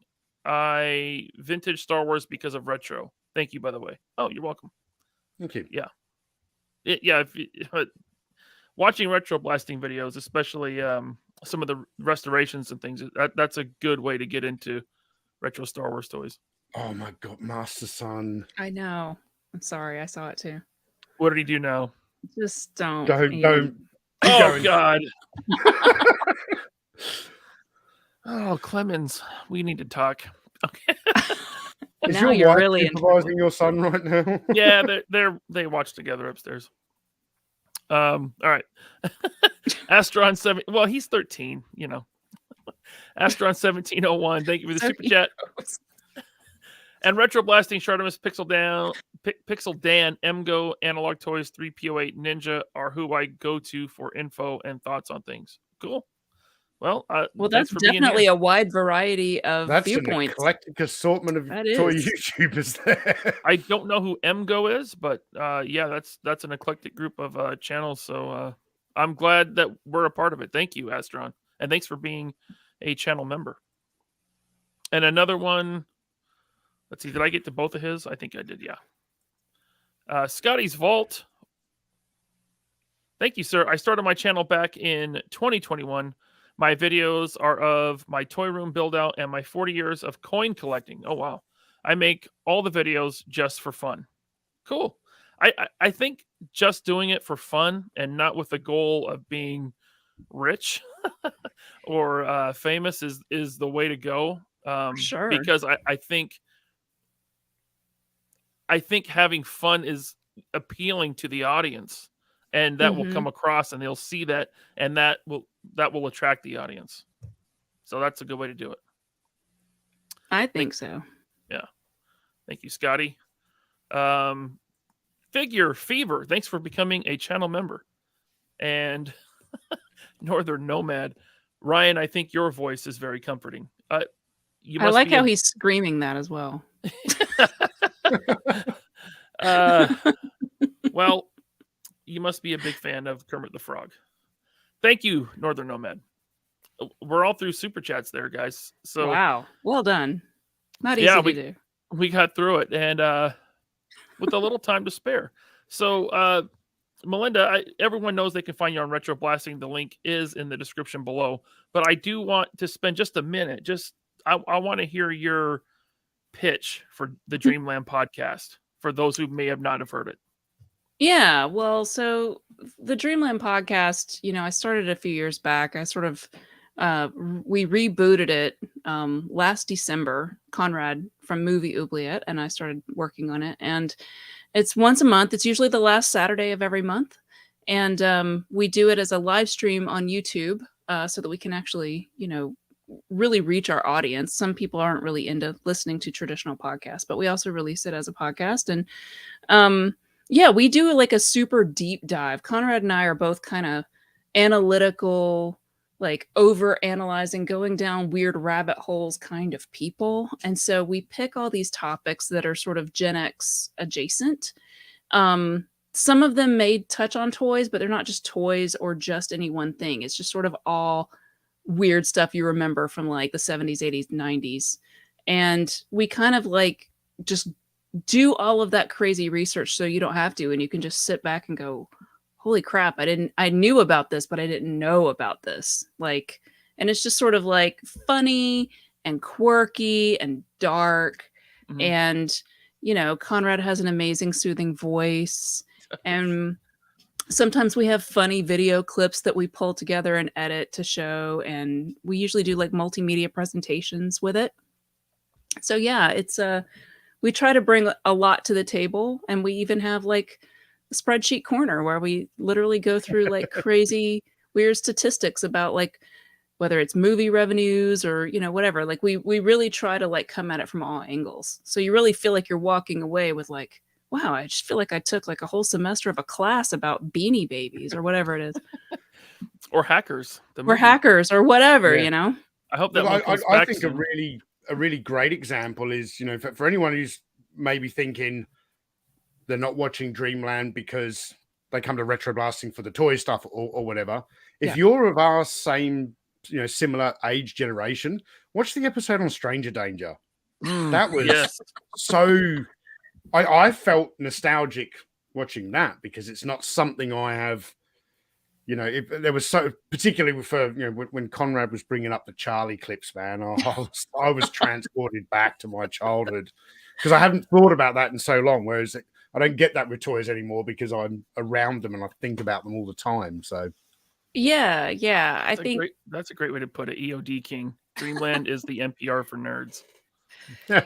Yeah, I was kind of inspired by is it This American Life, that is an NPR podcast where they will pick a theme and they'll have multiple stories that are just related to that theme, like, but very disparate. So like you could have the word pilot, and then you could have like one story be about pilots who fly planes, and then one story be about the pilot episodes of a TV show and stuff like that.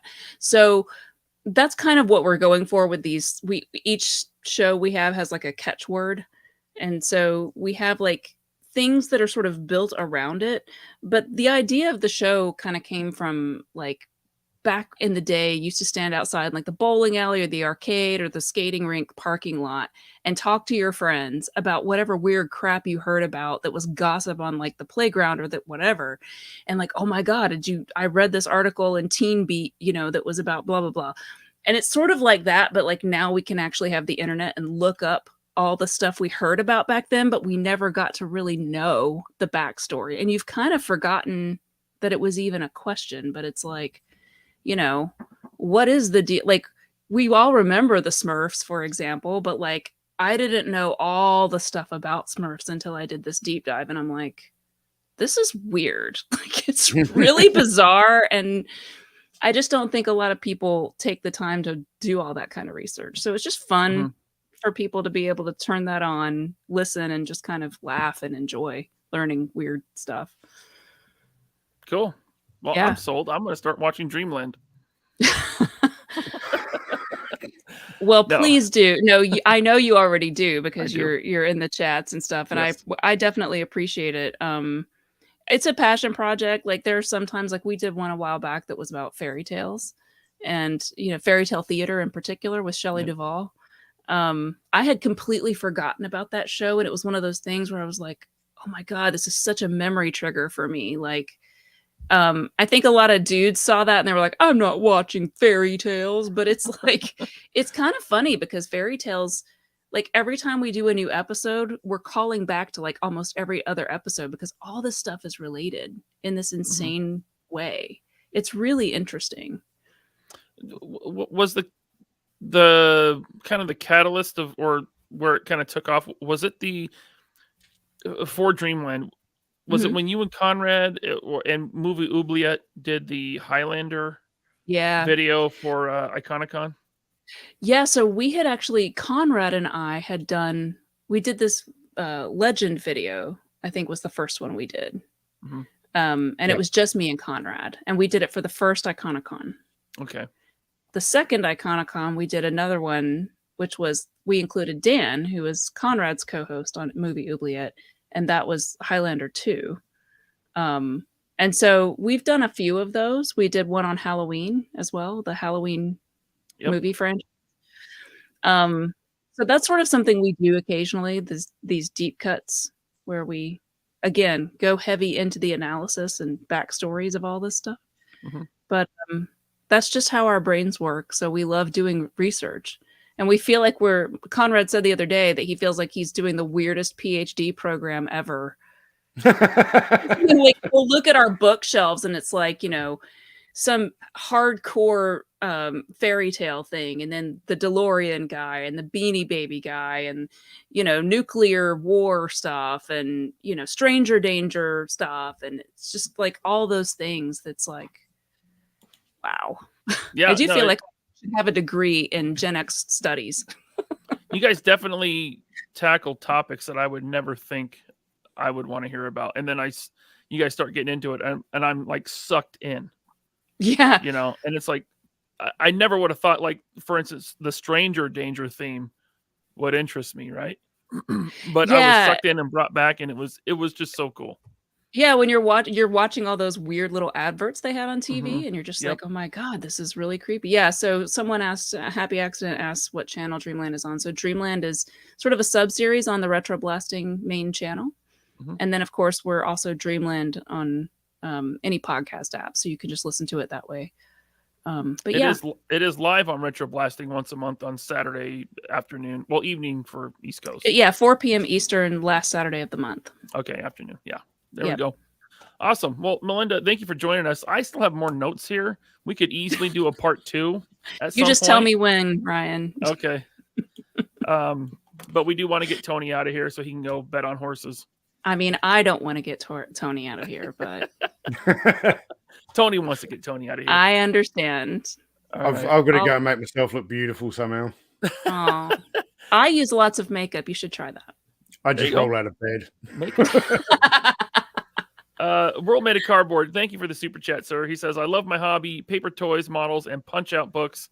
My channel is relatively new, about 1 video a month. It's fun. I enjoy it, but a lot of work. He did a video about his trip to Joe Fest that I really enjoyed. So cool. Maybe one of the mods can put a link to his channel in the chat there, and we can have people subscribe to him and check that out. Thank you, World Made of Cardboard. Appreciate you, man. Yes, thank you. It was great to meet you, by the way, at Joe Fest. Yeah, John was a super nice guy. Nice guy. And your lovely wife as well. Yes. All right. Well, Melinda, thank you for joining us. My pleasure. I invited myself onto your show, and you graciously accepted. I'm glad you did. I didn't know that. I mean, I know you came on Infinity Equation years ago, but I didn't know. I mean, it was a great idea, and it worked out well, and it was a lot of fun. as soon as I saw your message, I immediately was just like, why haven't we done this sooner? So Well, Yeah. I yeah, mean, I was like, I got I've excited. never seen a lady on your show. I love your show. I'm always watching when it's live, and I'm like, I'm just gonna jokingly wink, wink, say, "Okay, guys, enough twisting my arm. I'll be on your show next week." Well, it worked out well. So It's thank been a you. lot of fun. Yeah, Yeah. it's been great. Thank you for having me. Yep. Our All right. pleasure. Again, guys, channel members, don't forget about 10 minutes after this, we're going to do the members only after show. I actually was talking to someone in the DMs during the show that is going to join me. So I hope you can check that out. Again, find Melinda on RetroBlasting on YouTube. And next week is PowerCon. So no show next week. Probably come back in 2 or 3 weeks, maybe for 3POA. But stay tuned for that. And thank you for tuning in. Let me see you next time.